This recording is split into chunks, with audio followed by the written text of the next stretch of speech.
नमस्कार, जय हिंद, जय भारत। भारतीय अवाम ताकत दल अपने भारतीय भाई बहनों अर्थात अपने देश भारत की जनता अर्थात अपनी भारतीय अवाम से भारतीयता आधारित आपसी श्रद्धा, भारतीयता आधारित आपसी स्नेह, भारतीयता आधारित आपसी प्रेम,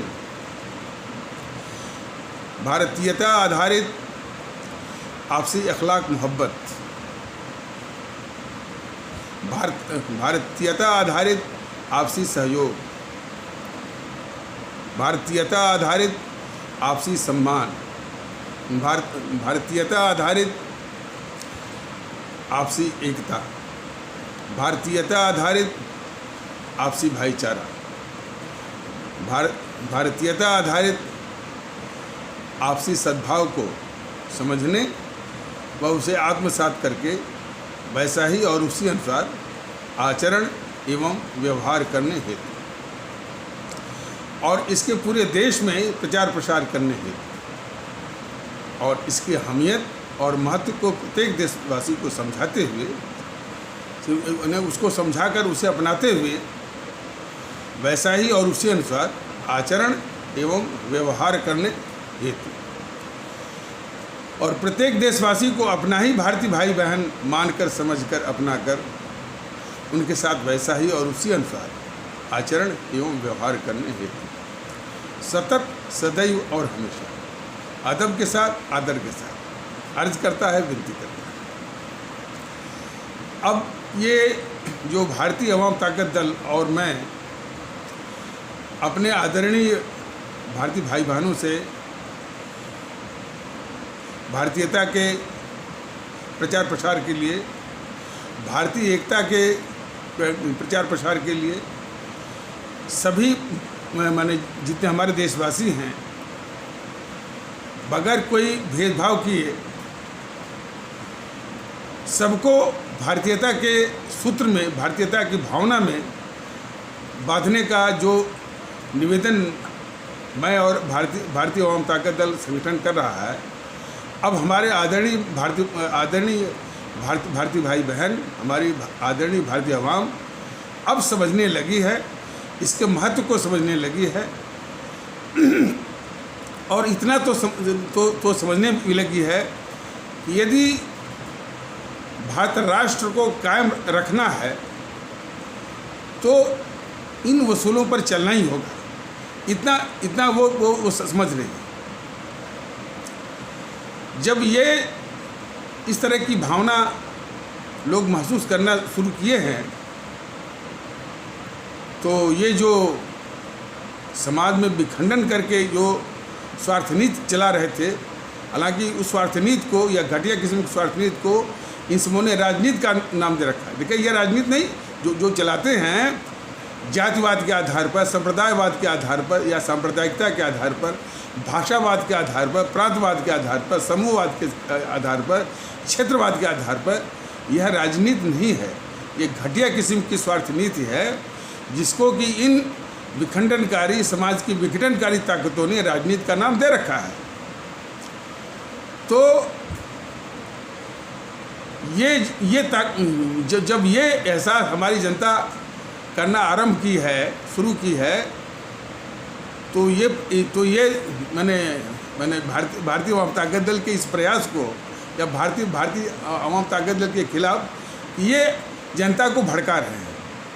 तो जनता हमारे आदरणीय भारतीय भाई बहन या हमारे आदरणीय भारतीय अवाम इस बात को समझ रहे कि हम उनको भड़का रहे हैं कि उनको स्थिति वास्तविकता से रूबरू करवा रहे हैं कि एकता कितनी ज़रूरी है।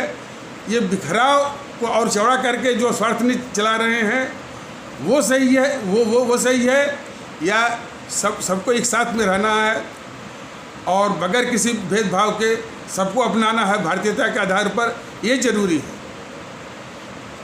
तो जो वो कर रहे थे यदि उसी को आईना दिखाया जा रहा है तो ये सब कह रहे हैं कि हम इनको भड़का रहे हैं। तो इनके मन की मंशा और इनकी शब्दावली को बहुत ध्यान से पढ़ने की ज़रूरत है।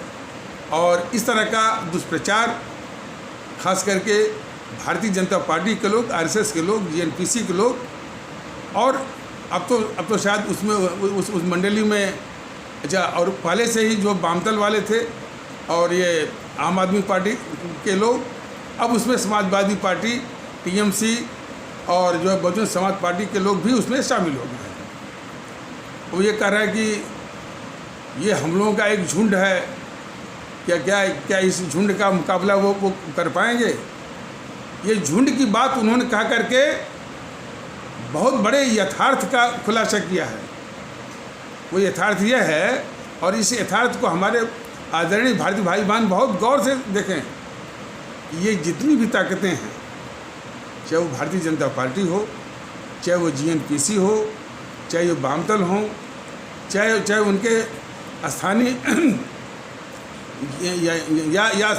या उनके स्थानीय छत्र माने लोकल सट्रैप्स, जैसे Samajwadi party, Bahujan Samaj party, TMC, Shiv Sena, NCP, YSRC, TDP, DMK, AIADMK, Akali इत्यादि।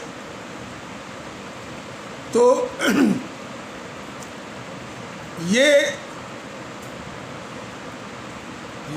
जितनी भी ताकतें हैं, समाज को तोड़ करके अपनी घटिया किस्म की स्वार्थ नीति, जिसको कि इन सबों ने राजनीति का नाम दे रखा है, समाज को तोड़ करके, मतलब हमारी आवाम को विखंडित करके, माने हमारी आवाम को तोड़ करके उसको कमज़ोर करने में ये पूरा झुंड एक साथ है। जरा इस यथार्थ को बड़े गौर से समझिए।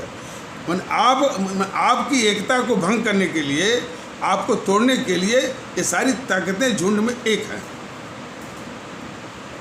इसी यथार्थ को जरा समझिए, ये एक हैं आपको, आपकी एकता को तोड़ने के लिए। इसीलिए भारतीय वामता के दल आप सभी से निवेदन करता है कि इनको पहचानिए, इनके झुंड को पहचानिए कि ये भारतीय समाज को तोड़ने में सब एक साथ हैं। आपको, आपकी एकता को तोड़ने के लिए विभिन्न तरीकों से। डीएमके में और समाजवादी पार्टी में कोई फर्क नहीं है, टीएमसी में, डीएमके में कोई फर्क नहीं है। समाज को तोड़ने में, नफरत फैलाने में और भारतीय समाज के ताने बाने को छिन भिन्न करने में सब एक है। तो इस यथार्थ को और इस त्रासदी को हमारे आदरणीय भारतीय भाई बहन बहुत गौर से समझें। यह आपकी एकता को तोड़ने के लिए ये सारी जो शक्तियाँ हैं, समाज विरोधी ताकतें एक साथ हैं। इसीलिए भारतीय वामता का दल निवेदन करता है कि हमारे आदरणीय राष्ट्रभक्त शिरोमणि नेताजी सुभाष चंद्र बोस, शहीद आजम भगत सिंह, अमर शहीद चंद्रशेखर आज़ाद, अमर शहीद अशफाक उल्लाह, अमर शहीद खुदीराम बोस, जो कि मुजफ्फरपुर बिहार के थे। ये बताया भी गया है कि उनकी विशेषता थोड़े ज़्यादा है। क्यों? कि वो सबसे कम उम्र के, वो उन्होंने फांसी के फंदे को हंसते हंसते छूमा है। कितने वर्ष? 12 वर्ष। देश ये बिल्कुल याद करे, समझे इस बात। और इसके बाद सुब्रमण्यम भारती, जो कि तमिलनाडु से थे, श्रीमती जो अमर शहीद हमारी श्रीमती रानी लक्ष्मीबाई झांसी से थी, और श्रीमती रानी चंद्रमा कर्नाटक से, और अमर शहीद हमारी रानी गडेलियो नागालैंड यानी पूर्वोत्तर भारत से। तो भारत के विभिन्न क्षेत्रों से भारत माता की बलवेदी पर अपना प्राण सहित सर्वस्व न्यौछावर लोगों ने किया है। और अच्छा, और लोग भी होंगे, हम नहीं कहते हैं, हमको तो इतना याद हम बता रहे हैं। और लोग भी इसी तरह से भारत के विभिन्न क्षेत्रों से देश की आज़ादी की खातिर भारत माँ की बलिवेदी पर अपने प्राण सहित सब कुछ सहर्ष खुशी खुशी उन्होंने न्यौछावर किया, और उन्हीं की बदौलत यह देश आज़ाद हुआ। हम आप सभी को आज़ादी मिली। इन कांग्रेसी दलालों और मुखबिरों से नहीं मिली है। इनको मुखबिरी और दलाली करने के लिए ही अंग्रेजी सरकार ने किसी अंग्रेज से 1885 में वो बनवाया था। कब बनवाया था? जबकि 1857 की लड़ाई में उसने देखा था कि हिंदू मुस्लिम एकता उसको जो है वो चरम सीमा पर थी, उसकी पराकाष्ठा थी। उसी से डर गए सब, और फिर हिंदू मुस्लिम को तोड़ने के लिहाज से वो उन्होंने कई चालें चली, और उनको एक ऐसे संस्था की ज़रूरत थी जो कि माने नीचे के हालात के विषय में यानी वो मुखबिरी करता रहे, दलाली करता रहे, लेकिन मुखौटा वो पहने रहे कि वो आज़ादी की जंग जो है वो लड़ रहा है, आज़ादी की लड़ाई वो लड़ रहा है। तो यही धोखा कांग्रेस जो है वो जनता के साथ, इस देश के साथ करती रही। हालांकि उसमें कुछ अपवाद कांग्रेस में रहते और कुछ अपवाद रहे, जैसे लाला लाजपत राय, बाल गंगाधर तिलक, हमारे नेताजी सुभाष चंद्र बोस, ये लोग थे, कुछ समय तक थे, फिर बाहर भी हो गए। क्योंकि जो माहौल इन दो गद्दारों ने बना के रखा था, मोहनदास करमचंद गांधी और उसके साथ उसका चेला जो है जवाहरलाल नेहरू, बहुत वो वही मुखबिरी और दलाली का। और इन सबों को पता था कि अंग्रेज एक दिन जाएंगे, पूरी तैयारी कर रखी थी। सत्ता जो है प्रधानमंत्री के पास सिर्फ नेहरू को मिला, और देश ने देखा होगा कि इस नेहरू को उस समय कोई चाहता ही नहीं था, न कांग्रेस में चाहता था न देश चाहता था। सिर्फ उसको ये जो गद्दार मोहनदास करमचंद गांधी था वही साजिश करके उसको इस पद पर बिठवाया। तो हिंदू मुस्लिम एकता को तोड़ने के लिए अंग्रेज जो है हर चालें चले। पहला जो उन्होंने इंडियन काउंसिल एक्ट 1909 में जो सेपरेट इलेक्टोरेट फॉर मुस्लिम्स यानी मुस्लिम के लिए अलग मतदाता मंडल की व्यवस्था थी, और इस मुखबिर और दलाल कांग्रेस ने उसको तुरंत मान लिया, और वहीं से पाकिस्तान बनने की नींव जो है कांग्रेस ने डाली 1909 से ही। असल बात है कि पाकिस्तान बनाने की मंशा बहुत पहले से थी। अब मंशा क्या थी कि यह अंग्रेजों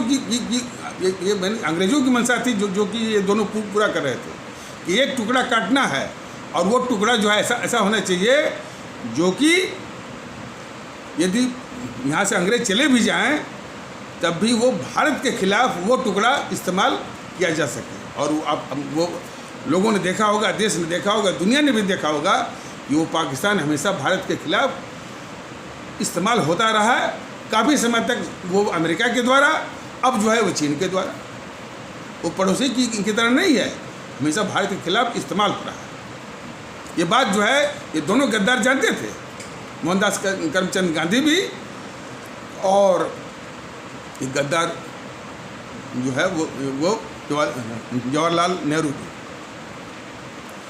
अब जब इन बातों देखिए, अब ये सारे जो तथ्य हैं इनको इसके लिए अध्ययन करना पड़ता है, सारे तथ्य जो वो जुटाना पड़ता है और अपनी आवाम को बताना पड़ता है।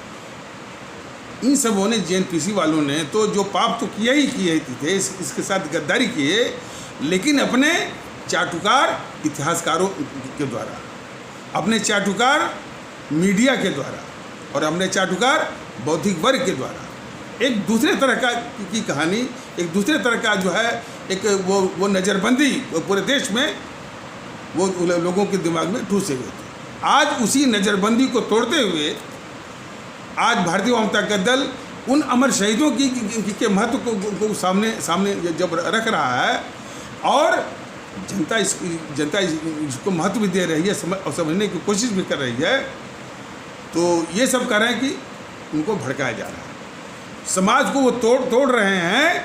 तो ठीक है, समाज को तोड़ तोड़ के जो स्वार्थनीति चलाते हैं वो सही है। आज जब जनता को आगाह किया जा रहा है कि भाई ये जो है ये विघटनकारी ताकतें हैं, और इनके विषय में हमारे शहीद आजम भगत सिंह ने पहले ही वो कह दिया था कि ये काले अंग्रेज हैं, सफ़ेद अंग्रेज़ों से ज़्यादा खतरनाक है। तो इनको क्या हम तो अपनी कुर्बानी दे करके, जान दे करके इन सफ़ेद अंग्रेज़ों को भगा देंगे, क्योंकि काले अंग्रेज़ों को भगाने की जिम्मेदारी आपकी होगी। मेरे जाने के बाद ये भगत सिंह ने कहा। अब वही जिम्मेदारी अब इस समय हमारे सभी आदरणीय भारतीय भाई बहनों को निभाना है कि सभी काले अंग्रेज को, सबसे खतरनाक काला अंग्रेज GNPC, गांधी नेहरू परिवार चंद्रा चौकड़ी कागज, जिसको कि अभी भी भ्रम से या गलती से या भूलवश अभी भी कांग्रेस का है,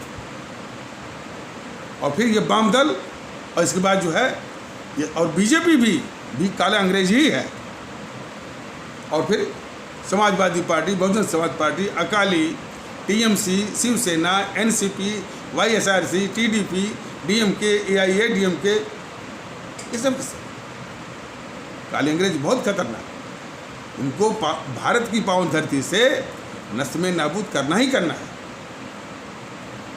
तो इस संबंध में जब इस तरह की अपने आदरणीय भारतीय आवाम में जागृति हो रही है, तो अब तरह तरह के बड़े झूठे तर्क, हालांकि ये बातें जो मैं आप सभी के सामने रख रहा हूँ, कोई इसका रिकॉर्ड नहीं है, लेकिन इतना विश्वास करिए कि इसी तरह की बात जब जाती है जनता में, तो भारतीय जनता पार्टी के लोगों के द्वारा सिखाए पढ़ाए जो छुटभैया आकर के बात करते हैं भारतीय अवाम ताकत दल के पदाधिकारी से, उससे जो बात निकल के आती है कि ये सब पुरानी बातें हैं। अब देखिए, भगत सिंह को याद करना पुरानी बात का तर्क दिया जा रहा है। अरे भाई, भगत सिंह और वो हमारे सुभाष चंद्र बोस तो इस देश के प्रेरणा के मुख्य आधार हैं। अब ये दूसरी बात है कि इस GNPC जो इस देश की सबसे बड़ी गद्दार और अभिशाप है और इस देश के दुश्मन है, इनके महत्व को हमेशा दबा के रखा, इनको हमेशा पृष्ठभूमि में रखने की बहुत बड़ी साजिश की, और उसी साजिश में ये BJP भी शामिल है। तो आज उनके देश के लिए उनके महत्व को सामने रखा जा रहा है, और इस देश की जनता भी उस महत्व को समझ रही है। तो कह रहे हैं कि पुरानी बात है, कुछ कह रहे हैं कि ये भड़का रहे हैं, और GNPC तो कह रहे हैं कि भाई हम सत्ता में तो हम ही आए हैं, बस उसको एक सत्ता का लगा है, न उसको देश से मतलब है, किसी मतलब है। वैसे भी GNPC का एक रिकॉर्ड रहा है, इतिहास रहा है कि देश को तकलीफ दे करके ही जो है वो सत्ता उसने हथियाई है।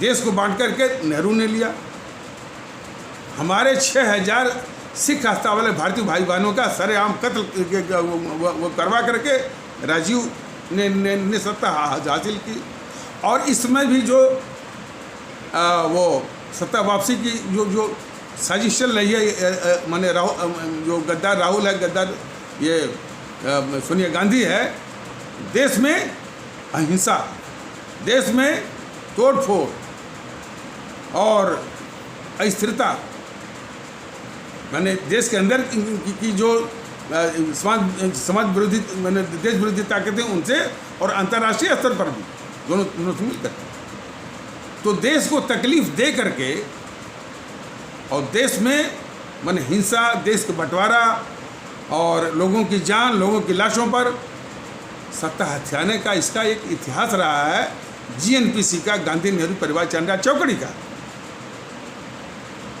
सिबत इस बात के कि आज तक कोई भी बौद्धिक वर्ग जो है इस कुनबे को गद्दार नहीं कहा। अब देखिए, जब देश की ही अवधारणा पर वो कुल्हाड़ी चलती हो कि देश क्या है, इसके विषय में कोई स्पष्ट जो है वो अवधारणा नहीं। ये GNPC को सिर्फ सत्ता वो हथियाना था, तो उसने बताया, तो उसने लोगों को सिखाया कि जो नेहरू परिवार है वही देश है। और नेहरू परिवार से भक्ति ही देशभक्ति है। और नेहरू परिवार से जो जो, जो भक्ति न करना देश वो गद्दारी है। इस तरह की परिभाषा उसने देश में फैलाया। और फिर आए उनके जो छोटे भाई, छोटे मियाँ बीजेपी वाले, तो इन्होंने सिखाया कि जो हिंदुत्व से भक्ति करे वो देशभक्त है और हिंदुत्व ही देश है। और जो हिंदुत्व से उतना प्रेम न करे तो वो गद्दार है। जो देश की अवधारणा, देशभक्ति और फिर इस मुल्क के साथ गद्दारी, वो अवधारणा इन सबों ने हर तरह से या तो कन्फ्यूजन करके या तो उसको कुचल करके बिल्कुल उसको दरकिनार कर दिया। अब आलम तो ये हो गया है। अब देखिए जो बाबा रामदेव में और जो है इसमें इंडियन मेडिकल एसोसिएशन में वो चल रही है या वो कंट्रोवर्सी चल रही है। कोई उनके खिलाफ जो FIR करवा रहा है, अब कोई राष्ट्रद्रोह कर रहा है। अब राष्ट्रद्रोह जो है IMA अपनी स्वार्थ सिद्धि के लिए जो है राष्ट्रद्रोह या गद्दारी की बात कर रहा है। अब उसको पता ही नहीं कि भाई राष्ट्रद्रोह वो होता क्या है।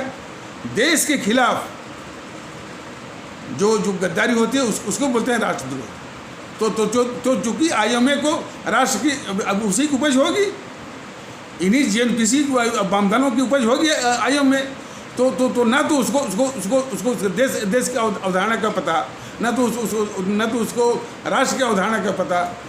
तो जब ये दोनों पता ही नहीं तो वो अब उनकी स्वार्थ सिद्धि नहीं हो रही है, तो इसी को वो गद्दारी कर रहे हैं, इसी को वो राष्ट्रद्रोह कह रहे हैं। तो इसलिए भारतीय आम ताकत दल को भी बड़ी दिक्कत हो रही है कि नेहरू को जब वो भारतीय आम ताकत दल बराबर कह रहा है कि भाई राष्ट्र मैंने जिसमें सभी लोग एक साथ हों, आस्था उनकी वो व्यक्तिगत रूप से चलती रहे, लेकिन हमारा सामूहिक जीवन जो है एक राष्ट्रीय परिवेश में, भारतीय परिवेश में होना चाहिए। और जिसके लिए संविधान ने खुद परिभाषित कर दिया है। तो सारी व्यवस्था देखिए संविधान में क्या है, ये सिर्फ शपथ बस लेते हैं संविधान की, और सारी कारगुजारी संविधान की भावना के विपरीत करते हैं। अब जैसे नीतीश कुमार कहता है, नीतीश कुमार मुख्यमंत्री है, जातिवाद इस देश का जहर है। वो जातिवाद फैलाता भी है, कहता है कि जातिवाद तो एक हकीकत है। वो ममता बनर्जी संविधान की शपथ भी लेती है और कहती है कि मैं अपने बंगाल से सारे हिंदी भाषियों को बाहर करूंगी, संविधान की भावना के विपरीत। जितनी पार्टियां हैं वो जातिवाद और सांप्रदायिकता फैलाती हैं। तो पद हासिल करने के लिए वह शपथ लेती हैं, बाकी उनकी सारी कृतियां जो है संविधान की भावनाओं के बिल्कुल ठीक विपरीत होती हैं। तो भारत का संविधान अपने प्रस्तावना के जरिए उस प्रस्तावना की पहली पंक्ति ये कहती है, हम भारत के लोग, हमारा अस्तित्व हम भारत के लोग हैं, हम भारतीय हैं। लेकिन अपनी घटिया किस्म के स्वार्थ नीति सत्ता हथियाने के लिए जातिवाद नहीं, भाई ये हिंदू लोग हैं तो बीजेपी को वोट दें, जो हिंदू नहीं है तो वो GNPC और जो है वो वामदलों को वोट दें। तो लब्बे लुबाब में वो भगत सिंह, जो हमारे शहीद आजम भगत सिंह ने वो पहले बताया था, और उनकी ये वाणी हर एक भारतीय भाई बहन के जहन में होनी चाहिए कि ये इन काले अंग्रेजों को भगाना है। तो आज जब हमारे आदरणीय भारतीय भाई बहन और हमारे आदरणीय भारतीय अवाम इन अमर शहीदों की ये महत्व को समझना शुरू की है, तो इस तरह की ये जो पुरानी बात है, फलानी बात है, नहीं बात, अरे भाई पुरानी क्या, संत महात्माओं की बात नहीं करते हैं कि ये संत ज्ञानेश्वर हैं, तो संत तुकाराम हैं, तो ये नरसिंह मेहता हैं, ये तुलसीदास हैं, तो ये रहीमदास हैं, ये रसखान हैं, बात नहीं करते हैं, बात पुरानी हो गई। अरे उन्हीं की बदौलत तो ये समाज वो कायम है,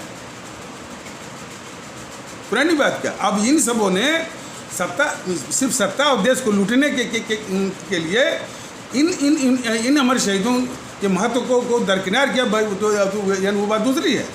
अब जैसे भगत सिंह को जो आज भी हर एक जो है वो भारतीय भाई बहन के दिलो दिमाग पर एक बहुत बड़े यानी वो शहादत देने वालों में सबसे आगे। लेकिन उसको ये जेएनपीसी वाले देश के दुश्मन उनको आतंकवादी के रूप में पेश करते हैं। अब यही तो बहुत बड़ा सवाल है। पंजाब में रहने वाले हमारे भारतीय भाई बहन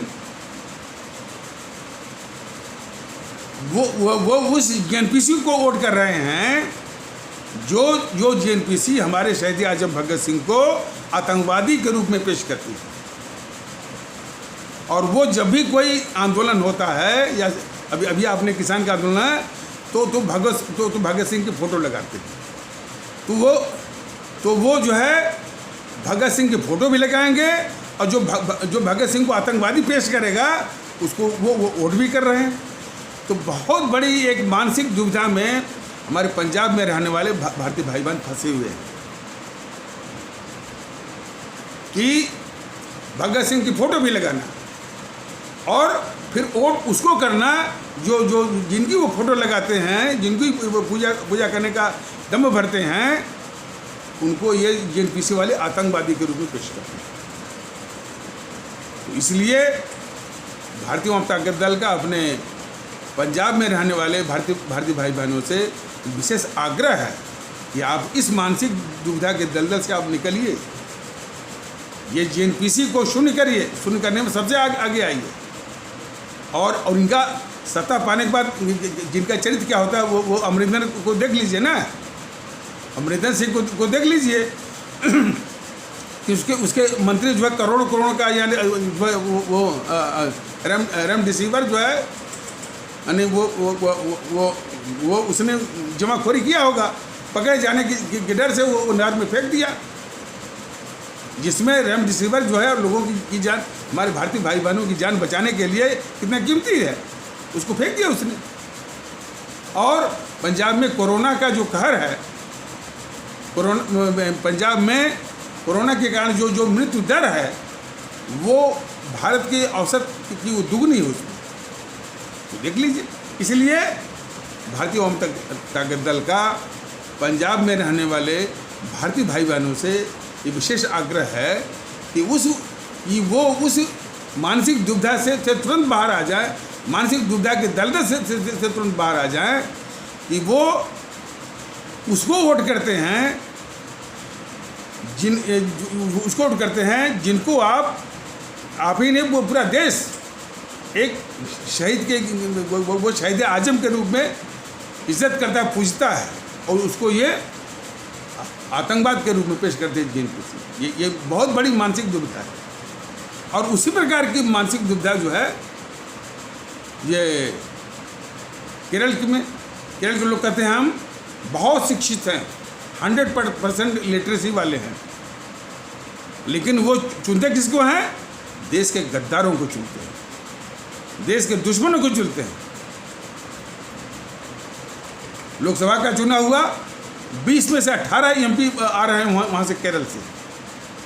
तो ये बहुत बड़ी मानसिक दुविधा में यानी मेंटल या साइकोलॉजिकल डायलेमा में हमारे केरल के भारतीय भाई बहन फंसे हुए हैं। इसलिए केरल के भारतीय भाई बहनों से भी भारतीय जनता दल का विशेष आग्रह है कि वो इस मानसिक दलदल से बाहर आकर के उस कलंक को धोएं कि उनकी लिटरेसी का ये मतलब नहीं होता है कि यानी देश के दुश्मनों को चुने हो। तो हमारे देश में संत महात्माओं की कोई कमी नहीं रही है, किसी भी वक्त में। तमाम ये धरती ही इसलिए विशेष है। दक्षिण भारत में वो तिरुवल्लुवर बहुत बड़े संत थे। तो संत तुकाराम, संत ज्ञानेश्वर और नरसिम्हा मेहता, और फिर इधर भी हैं आपके तमाम संत हैं, रामकृष्ण परमहंस हैं, और नानक जी हैं, कबीरदास जी हैं, और वो संत रविदास हैं, और इसी तरह से भक्ति करने वाले, राम की भक्ति करने वाले वो गोस्वामी तुलसीदास, सूरदास, दस खान और रहीमदास भी एक बहुत बड़े संत थे। उन्होंने अपने अनुभवों से बहुत कुछ दिया है इस मुल्क को। तो तमाम लोग हर क्षेत्र में, लेकिन उनको याद करना और उनकी प्रेरणा से अपना कल्याण करना, कोई ये कहना कि ये पुरानी बात हो गई, समझ जाइए। तो और मान लीजिए पुरानी बात, देखिए भारतीय जनता दल के भाई इन्हीं की प्रेरणा से, और खास करके जिन्होंने अपनी कुर्बानी दे करके इस देश को आज़ाद कराया, वो कुछ संदेश दे गए, कुछ प्रेरणा छोड़ गए, और वो संदेश प्रेरणा भारत राष्ट्र के निर्माण में नींव के पत्थर हैं, होने चाहिए। लेकिन इन सबों ने ऐसा नहीं किया। इन्होंने उस नींव में किसको डाला, जो है इन गद्दारों की बातों पे, नेहरू है, फलाने मोहनदास करमचंद गांधी को। बाद में जो छोटे मियाँ आ रहे हैं तो वो उसमें हिंदुत्व डाल रहे हैं, यानी जो है वो भारत राष्ट्र की नींव में। गलत है। भारत राष्ट्र के निर्माण में जो नींव के पत्थर होना चाहिए, सिर्फ भारतीयता, राष्ट्रभक्ति और मुल्क परस्ती और अवाम परस्ती, जो जिसे हम हमारे इन अमर शहीदों ने, वही आदरणीय राष्ट्रभक्त शिरोमणि वो नेताजी सुभाष चंद्र बोस और शहीद आजम भगत सिंह, अमर शहीद चंद्रशेखर आज़ाद, अमर शहीद अशफाकुल्ला, अमर शहीद खुदीराम बोस, अमर शहीद सुब्रमण्यम भारती, अमर शहीद श्रीमती रानी लक्ष्मीबाई, अमर शहीद श्रीमती रानी चंद्रमा और अमर शहीद श्रीमती रानी गडलू। इन्होंने जो अपनी कुर्बानी दे करके इस मुल्क के लिए जो प्रेरणा दी, जो सिखाया है, जो सीख दी है, वो इस देश के लिए अमूल्य है और भारत राष्ट्र के निर्माण का नींव के पत्थर है ये। और उसी के चलते, उसी प्रेरणा से आज भारतीय जनता दल अपने भारतीय भाई बहनों में बगैर किसी अपवाद को, बगैर किसी को छोड़े हुए, सबको एक साथ में लेने के लिए, भारतीयता के सूत्र में बांधने के लिए भारतीय जनता दल ये कहता है। लेकिन हमको कहना नहीं चाहिए। आप इन पार्टियों के पास जाइए, सपा पार्टी है, बहुजन समाज पार्टी है, या यूपीसी है, क्या है भैया, जो बहुजन समाज पर ये पासी समाज के ये प्रतिनिधि हैं, तो ये यादव समाज के प्रतिनिधि हैं, तो ये राजभर समाज के। ये सुनते ही कितना मन में तकलीफ होती है कि हमारे अमर शहीदों ने इसके लिए तो नहीं कहा था कि ये पासी समाज हो, वो समाज, तो ये ब्राह्मण समाज के प्रतिनिधि हैं, तो ये ठाकुर समाज के। बिल्कुल इतना नॉसिएटिंग, अनुबकाई वाला वातावरण आपको मिलेगा इन पार्टियों में, बहुजन समाज पार्टी हो, समाजवादी पार्टी हो, जेएनपीसी हो, और वही चीज़ उसी का प्रतिबिंब जो है ये भारतीय जनता पार्टी। ये भी ध्रुवीण का हिंदू, हाँ साहब ये हिंदू समाज के हैं, ये मंदिर समाज के, फलाने के हैं। राष्ट्र की बात होती ही नहीं कभी, न ऐसा उसमें जो है प्रतिनिधित्व होता है। और इसीलिए जब देश की आज़ादी की चर्चा होती है, और ख़ास करके ये चैनल वाले इस देश के दुश्मन हैं, और जो है आकर के इसमें क्या बकते हैं, ये बीजेपी और आरएसएस की ओर से सिर्फ दो लोग, एक सावरकर, एक गोडसे, बस। देखिए भारतीय जनता दल कहता है कि सावरकर जी हों, उन पर सम्मान है, कोई कंट्रोवर्सी नहीं। भारतीय जनता दल सम्मान करता है। गोडसे के विषय में तो कहता है कि गोडसे जो है बलि का बकरा वो बनाए गए, जांच नहीं तो उसमें भी वो मोहनदास करमचंद गांधी की हत्या में यह नेहरू ही वो निकल के आता, उसी की साजिश। लेकिन मैंने जेएनपीसी क्यों करवाएगी, और जेएनपीसी के जो छोटे भाई हैं वो जेएनपीसी की ही रक्षा करें तो जांच क्यों करवाएंगे। तो ये सिर्फ दो ही का नाम लेते हैं, एक गोडसे, एक सावरकर। भारतीय जनता दल कहता है कि वो समान है उनका, लेकिन उन्हीं का जो रट्टा मारने के पीछे साजिश है, इसको समझने की जरूरत है।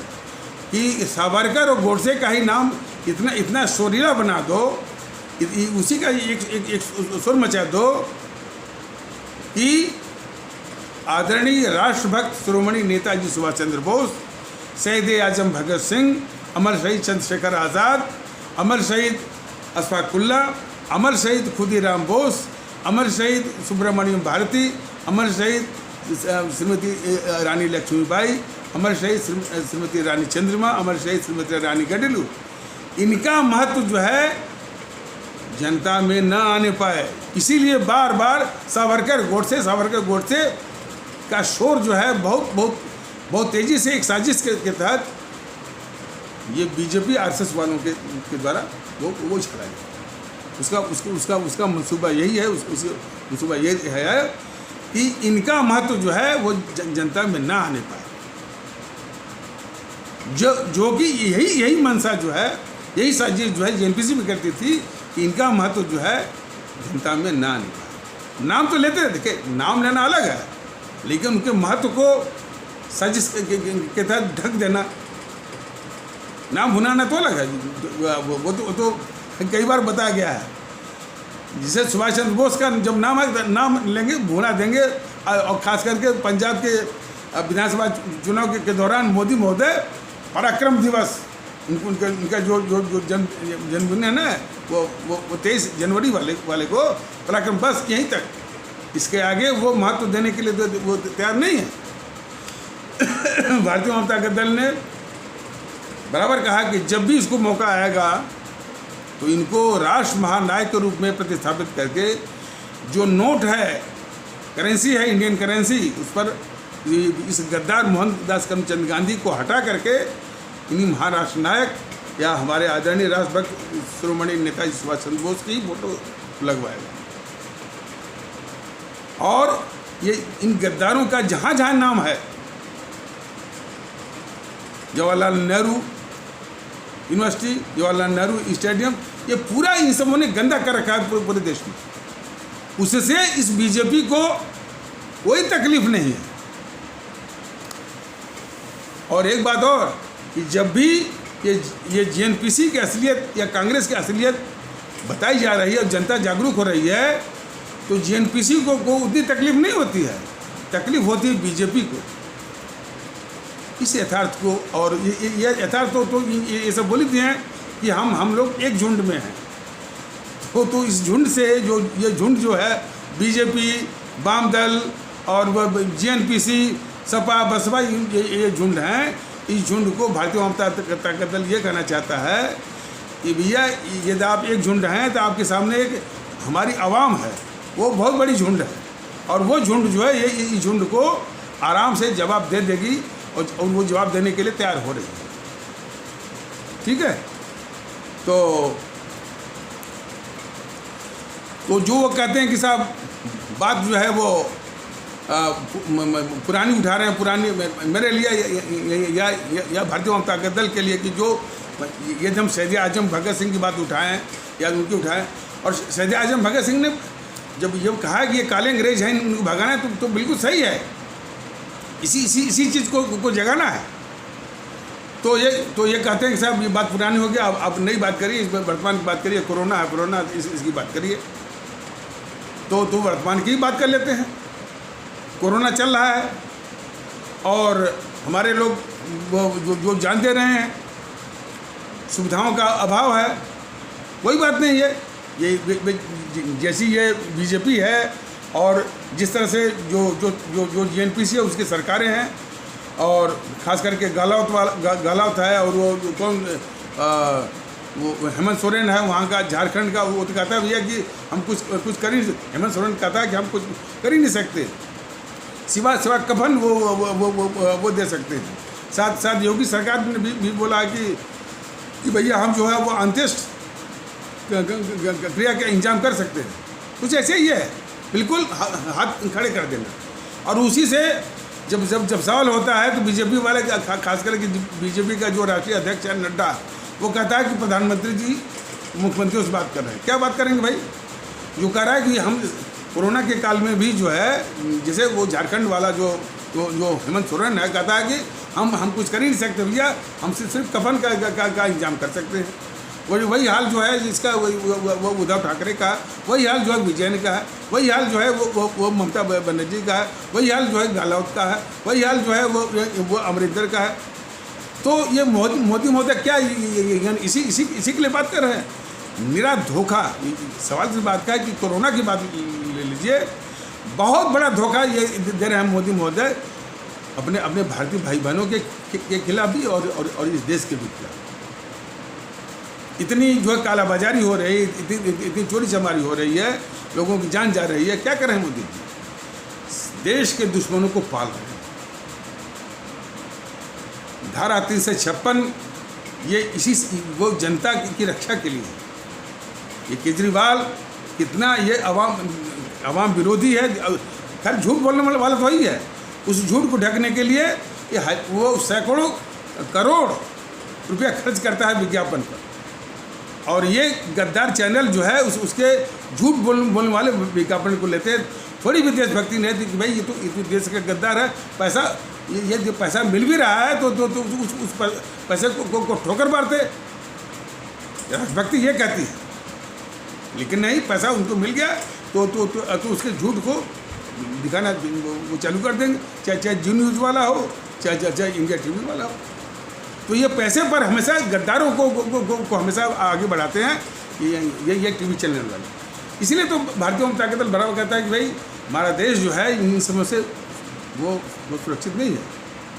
तो इस काल में जो हमारे देश के लोग संघर्ष कर रहे हैं और लोग भी मैंने प्रयास कर रहे हैं, लेकिन ये गद्दार राहुल और सोनिया, गद्दार सोनिया और गद्दार जो है प्रियंका और उसके सिपह सालार वाले मीडिया और सिपह सालार वाले बौद्धिक वर्ग, इस भारत को ही बदनाम करने के और इस भारत को वो भारत विरोधी जो अंतर्राष्ट्रीय जो ताकतें हैं कि भारत में तो कोरोना इस तरह से फैल रहा है, भारत की सारी संस्थाएं व्यवस्थाएं जो है बिल्कुल कोलैप्स हो जाएंगी, फलाने हैं, तो ये मैंने वो राष्ट्र बचेगा ही नहीं।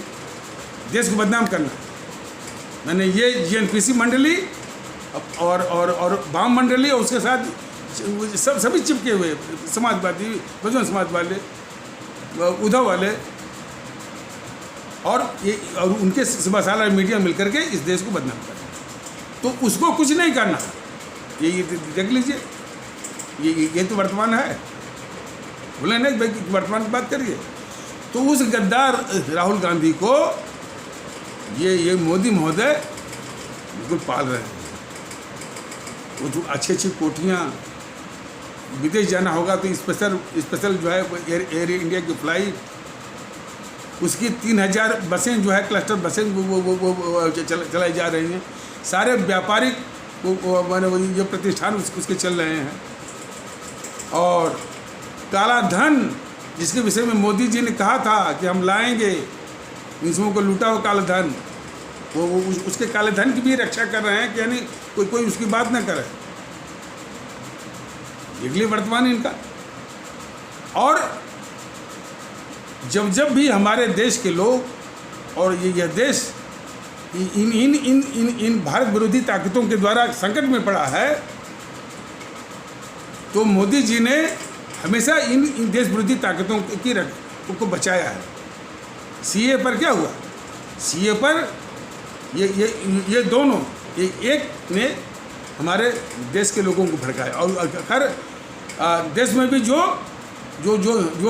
वल्नरेबल तबका था, खास करके हमारा इस्लाम आस्था वाला भारतीय भाई बहन, वो ये उसके साथ ट्रेजेडी रही है, विशेषता रही कि झूठ और अफवाह का सबसे पहले शिकार होता रहा। लेकिन अब शायद उसमें वो सुधार आ रहा है, जो जागृति हो रही है, अब उसमें ही वो अब शायद वो जीएनपीसी के झूठ और अफवाह का शिकार होना शायद धीरे धीरे काफ़ी कम हो गया है। लेकिन वो तब झूठ और अफवाह देश के खिलाफ मैंने पूरा भड़काया, और वो भी मैंने चोरी छिपे नहीं, सरेआम। ये अभी भी घरों में क्यों बैठे हो, घरों में बैठने वाले जो है वो कार कहलाएंगे, घरों से बाहर निकलो, सड़क पे आओ, आंदोलन करो, तोड़ फोड़ करो, हिंसा फैलाओ, अस्थिरता फैलाओ। हम बताइए, इतना बड़ा अपराध देश के खिलाफ, और फिर हिंसा किसने करवाई? उसका जो अवतार है जेएनपीसी का, ये केजरीवाल, अपने ताहिर हुसैन से और अमानतुल्लाह से। तो मोदी जी ने क्या किया कि सोनिया को बचा लिया, राहुल को भी बचा लिया, प्रियंका को भी बचाया, वाम दलों को भी बचाया, केजरीवाल को भी रक्षा कर रहे हैं। कार्रवाई के नाम पर सिर्फ 2, ताहिर हुसैन और अमानतुल्लाह। तो क्या ये मोदी जी की देश के खिलाफ गद्दारी नहीं है, धोखा नहीं है, विश्वासघात नहीं है? जब ये चीज़ें जनता के सामने रखी जाएं तो ये कहते हैं कि हम भड़का रहे हैं और देश को ये तकलीफ दे रहे हैं, देश के साथ गद्दारी कर रहे हैं, तो ये उस आईने में देखने को तैयार नहीं है। कोई बात नहीं है, जनता समझ रही है और समझेगी, और जैसे जैसे ये जनता समझेगी इस देश का कल्याण होगा, और ये समझेंगे कि जनता को भड़काया जा रहा। तो इनकी अपनी शब्दावली है जो हमेशा और कभी भी जो है ये जेएनपीसी वाले या भारतीय जनता पार्टी वाले कभी भी देश की बात नहीं करते हैं। एक जेएनपीसी वाला बोलता है हम तो सत्ता में आ जाएंगे, हम आने वाले हैं, पता नहीं किस दुनिया की बात करता है। ये वाले जो बीजेपी वाले बोलते हैं कि हमारे मोदी जी का क्या होगा, हजारों वर्ष की तपस्या के बाद तो ये मिले हैं, हमारे हिंदुत्व का क्या होगा, और हमारे योगी जी का क्या होगा, हमारे मंदिरों का क्या होगा, हमारे मठ का क्या होगा, वो ट्रस्ट का। कभी भी देश की बात नहीं करते। ये अपने को राष्ट्रवादी कहने वाले, इनके राष्ट्रवाद की असलियत जरा देश जान लें, बहुत जरूरी है। और देश को इसी तरह से इनको बेनकाब करके लोगों को अवगत कराता रहेगा भारतीय आवाम का जनता। इसलिए इनको नस्ल में नाबूद करना है शहीद आजम भगत सिंह के आदेशानुसार। तो इन्हीं आवश्यक शब्दों के साथ इस आवश्यक परिचर्चा को विराम दिया जाता है। तब तक के लिए नमस्कार, जय हिंद, जय भारत।